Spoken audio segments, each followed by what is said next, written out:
The slides in this module contain a lot of data and anecdotes I came across in my research. Most of them have corresponding endnotes which you can look up at the back of the last module if you want to follow up or dive deeper into any of these points. I should also point out that these numbers come from different sources and don't always agree. Often they are measuring slightly different things. However, in terms of trends and magnitude, they do seem to support each other. The shifting of jobs among companies, industries, and countries dates back to the advent of trading and warring among the ancient Greeks, Persians, Egyptians, and Phoenicians. And so offshoring and outsourcing have been around for a really long time. Offshoring provides cheaper parts for products sold in America. It also helps companies get around foreign market barriers. Nearly 90% of output from U.S.-owned offshore factories is sold to foreign customers, which stimulates U.S. exports. U.S. companies that produce in both the U.S. and China account for 21% of total U.S. output, 56% of U.S. exports, and 60% of manufacturing employees. In other words, a significant amount of U.S. output comes from partnering with other countries. Jobs lost to offshoring are less than 1% of the total U.S. labor market. This one, and some of the related data points you'll see later on, really surprised me. For all the press it gets, I thought the impact would be much larger than it appears to be. Of course, if you or people you know have been impacted, it feels more like 100% than 1%. And I count myself among those displaced by offshoring.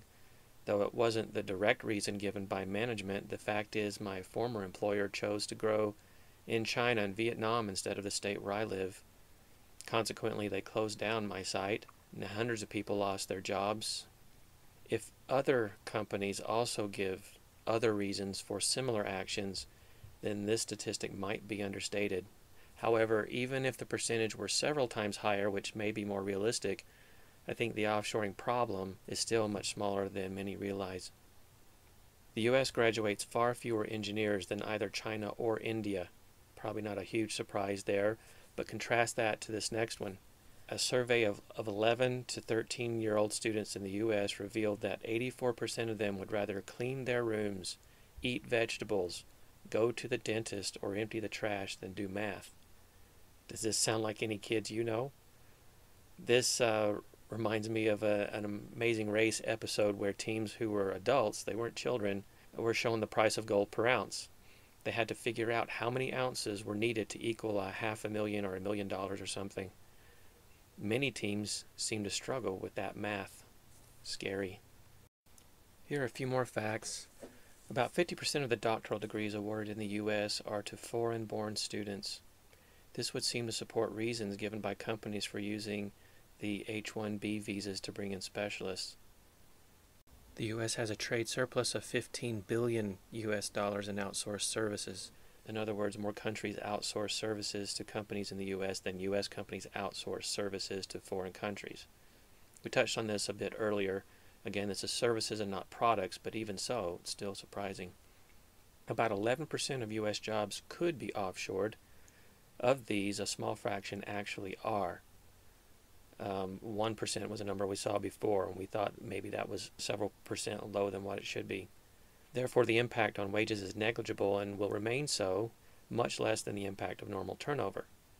Though turnover and automation result in more job and wage loss than offshoring does, offshoring seems to get more press.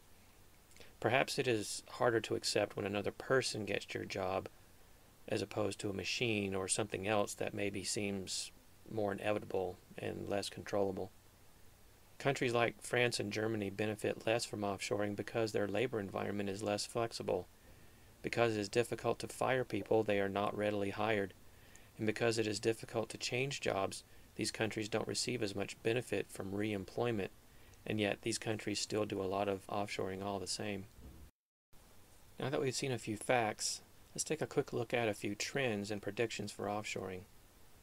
In 2002, business process offshoring was at $32 billion US dollars, only about 1% of the $3 trillion that could be offshored. The following trends will make offshoring attractive for many years to come. Supply will outstrip demand, keeping wages of offshore workers lower. Offshoring will remain a small percentage of total employees, and so the effects on local wages will be minimal. and some predict turbulence but continued strong growth in the offshore markets, citing rising costs and the weak U.S. dollar.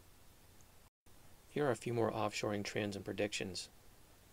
Gartner estimated that the total value of offshore information technology and business processing outsourcing totaled about $34 billion in 2005, but would double within a few years. The number of jobs moving offshore between now and 2015 is expected to triple from 1.1 million to 3.4 million. The total number of U.S. jobs presently offshored is estimated at 4.1 million. This represents 2 to 3% of the workforce, which is in line with my judgment of the understated 1% mentioned in an earlier slide. Jobs in the U.S. are shifting to higher value added jobs which are more retainable. The good news is the new jobs are safer and more fun. Bad news is they are harder to get and require more knowledge, ability, and education.